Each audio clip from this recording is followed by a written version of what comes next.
In the previous video we mentioned that witches and mermaids might be the same people. There are many reasons for thinking this. Witches and mermaids are both feminine, for example. Yes, we do hear of mermen, but most stories about merpeople are about female creatures. The same is true of witches. In modern witchcraft, or Wicca, male witches now exist, but this wasn't true in the past. Then all witches were women. It also seems that, like witches, mermaids could weave magic spells. An example of this comes from the Doom Bar in Padstow Bay, Cornwall, where many ships have been wrecked. Local legend claims that Doom Bar was created by a mermaid's curse after someone shot at her while she was swimming in the harbour. It seems that in the past people believed in mermaid magic as much as they did that of witches. Nudity is another thing that links them both. In most stories, mermaids are naked, while witches were roundly condemned by priests in the past for dancing naked in the woods. This is also what the nymphs of ancient Greece were noted for, mythical female creatures associated with both witches and mermaids. During the witch hunts of the Middle Ages, there was the cruel practice of the ducking stool, which was seen as a foolproof way to establish whether a suspect was a witch. The woman was tied to the stool and immersed in water. If the suspect drowned, she wasn't a witch, but if she survived the ordeal, she must be one. The only way this cruel logic can make any sense is if the accused witch is also a breath-holding diver. An ordinary woman tied to the end of a ducking stool and forced under water for about 2 or 3 minutes is very likely to panic and drown. But if she's a breath-holding diver, she's more than capable of calmly holding her breath. It would be a foolproof method of finding out if the woman was a mermaid. In other times, the stool was dispensed with. The victim's right thumb was bound to her left toe, and she was thrown into the water with a rope around her waist. If she floated, she was a witch, but if she drowned, she was deemed innocent. A normal person would find it impossible to swim or keep afloat tied up in this way, and would probably drown. But a breath-holding diver, even limited in this way, is far more likely to survive. It was often reported that some of the women tied to ducking stools died of the cold after being repetitively dunked in cold water. Again, this is something breath-holding divers are more likely to survive, being used to diving in cold water. As far as the witch hunters were concerned, all breath-holding divers, or mermaids, were witches. The fact that the witch-finders didn't mind if they killed innocent women in the process of finding out who the witches were suggests that they were not only trying to identify individual witches, but their families as well. A woman who died during this ordeal probably saved her extended family from further persecution, but a woman who survived would put her whole family under suspicion. A final point is that these ordeals suggest that witches or mermaids lived among the common people. Witch-finders arriving in villages didn't know who was who and resorted to torture to discover the truth. It seems that the mermaids or witches might have invented surfing in Europe. The first recorded instance of a board surfer was the Witch of Newbury, who went surfing on a river back in the 17th century and was killed by troops. The scholar Barbara G. Walker, in her book The Women's Encyclopedia of Myths and Secrets, says, "The so-called Witch of Newbury was murdered by a group of soldiers because she knew how to go surfing on the river. Soldiers of the Earl of Essex saw her doing it, and were as much astonished as they could be, seeing that to and fro she fleeted on the board, standing firm bolt upright, turning and winding it which way she pleased, making it pastime to her, as little thinking who perceived her tricks, or that she did imagine that they were the last she ever should show. Most of the soldiers were too afraid to touch her, but a few brave souls ambushed the board rider as she came to shore, slashed her head, beat her and shot her, leaving her detested carcass to the worms. This story only makes sense if we accept that witches were mermaids and breath-holding divers. If this witch was a breath-holding diver, she will be at home swimming in the river, and perhaps even surfing on it. But how do you surf in a river? If there is a large, low-lying rock in any fast-flowing river, and the river flows over the rock and not around it, then the flowing water will create what is called a standing wave. It's then possible for a person on a board to surf this wave. Surfers today utilize standing waves in fast-flowing rivers. This evidence suggests that women were surfing long before the 20th century, but if they were then accused of witchcraft for doing this and murdered, like the Witch of Newbury, no doubt they would be discouraged. Knowledge of this, like the true history of mermaids, was written out of history. So now all the evidence we have of this practice is the strange story of the Witch of Newbury. There are no records of mermaids surfing on the coast, but as female breath-holding divers were also written out of history, this might well have happened. It seems that the Polynesians were surfing on wooden boards for thousands of years before the Europeans came to the Pacific. The Christian missionaries banned the practice, but then it was taken up by white people, who started the modern sport of surfing.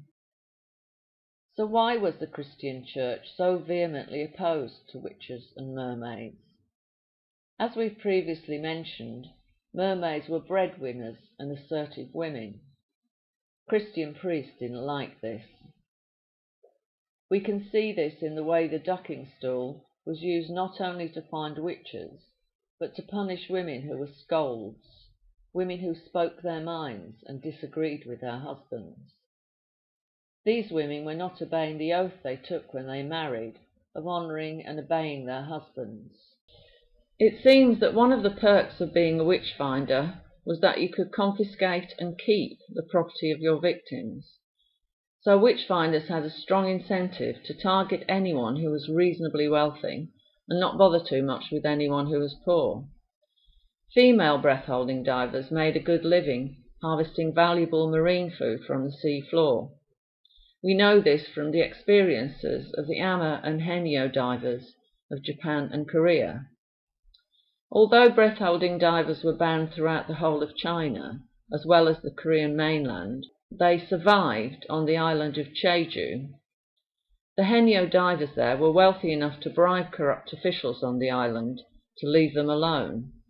Because Jeju was a remote island, it was mostly disgraced officials who were sent to it, and so they would be easy to bribe.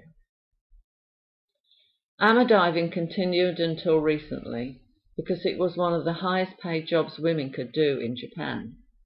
However, in recent times, Japanese women became better educated. Women can now earn far more without the hardship of being a breath-holding diver, so in recent years fewer young women are taking up the profession. Likewise, the mermaids of Europe were probably also well rewarded for their work. In the past, many witches or mermaids were skilled herbalists and may have been paid as much as doctors are today. Witch hunters would have a strong incentive to accuse these women of witchcraft and take possession of their property. They also accuse many men of witchcraft, because men are generally more wealthy than women. Another reason why mermaids were disliked came from the conflict between farmers and mermaids. Today we think of mermaids living in the sea, but if we go back to the old stories of mermaids, we find them also living in lakes, rivers and swamps. Gathering food in water and wetlands is a very ancient way of life, far older than farming, and goes back millions of years to our earliest ancestors. Unfortunately, the picture drawn by scientists about our ancestors is very heavily biased towards men. They talk about hunter-gatherer societies, where men are the hunters and women the gatherers, but as science is dominated by men, they are generally only interested in the hunters, and women are hardly mentioned. But field studies on hunter-gatherer societies that survived until the 20th century show us that the vast majority of food was gathered by women. Hunting with spears or a bow and arrow has always been a very unreliable way of obtaining food, because most animals can easily outrun human hunters. In contrast, food was always available for gathering in swamps, rivers, lakes, and the seashore, like the seeds of wild rice and club rush. Floating plants like cresses, water chestnuts, and water lilies.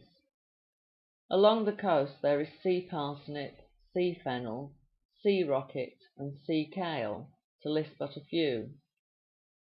It's been estimated that the ancient gatherers were aware of over 150 different kinds of plants that they could collect all year round. On the seashore, they also found edible seaweed, shellfish, and crustaceans. About 10,000 years ago, farming was invented, which allowed larger numbers of people to be fed, thereby creating a population explosion. But not all people wanted to be farmers. Many people preferred the old way of life of gathering food for free. For a long time this wasn't a problem, since farming land was very different from the areas where people gathered food. This changed dramatically when farmers decided to drain swamps by constructing dikes and seawalls to turn swamps or salt marshes into farmland. Conflict was created between the farming people and the gatherers, a conflict that the farming people would always win because of their greater numbers. Whenever farmers decided to drain a swamp or salt marsh, there would be people living on it who would object, creating conflict between the two communities. When the farmers built their dikes and started to drain the land, the chances are that the gathering people would come in the night and breach the dikes to reflood the land. The farmers, angry at having to guard their dikes, might simply decide to wipe out the swamp people as the solution to the problem. History, as we all know, is written by the winners of any conflict, in this case the farmers. Today we only know history from the farmers' point of view. Having gone as far as wiping out the people who fed themselves by gathering, they then set about justifying the genocide by condemning their victims as evil people who deserved to be murdered. Stories about their wicked deeds were invented and circulated. It seems that in the gathering communities it was women who were the leaders, in much the same way as men were the leaders in farming communities. The focus of all the vitriolic attacks by the farmers will be centred on the female leaders, who were condemned as evil witches. The witches would not only be seen as evil, but also practitioners of black magic. Where did these ideas come from? When people switched to farming, their diet became more restricted, even though more food was available, because the bulk of their diet consisted of cereal crops. Much of their food was lacking in vital nutrients, which led to deficiency diseases.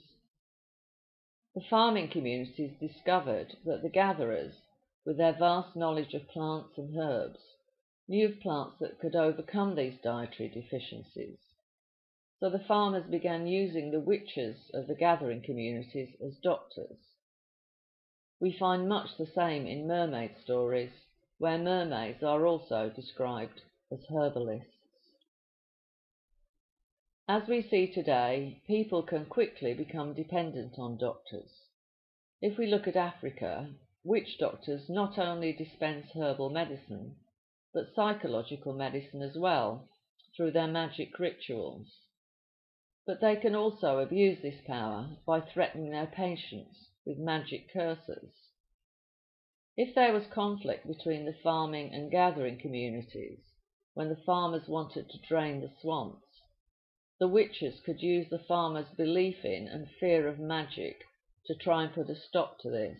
As a result, if the local lord wanted to drain a swamp and found that the people were too frightened of the witches to do this, he would turn to the priests to reassure the people and condemn the witches. Since the church itself also owned large areas of land, it might also want to drain swamps and turn the land over to farming. It had an investment in denying the power of the witches. They had to be eradicated. The propaganda war between the Christian priests and the witches for power over the people became very ugly, resulting in widespread witch hunts and the genocide of the gathering people. It's more than likely that the mermaids and witches living in swamps or salt marshes were the ones who were killed in the witch hunts, but some of the mermaids living on the coast may have escaped the persecution, as there was no one wanting to use the land along the beach. As a result, there were still stories and sightings of mermaids as late as the 18th and 19th centuries, long after the witch hunts had finished. The mermaid's way of life is very, very ancient, going back millions of years, as we'll explain in the next video about the aquatic ape theory.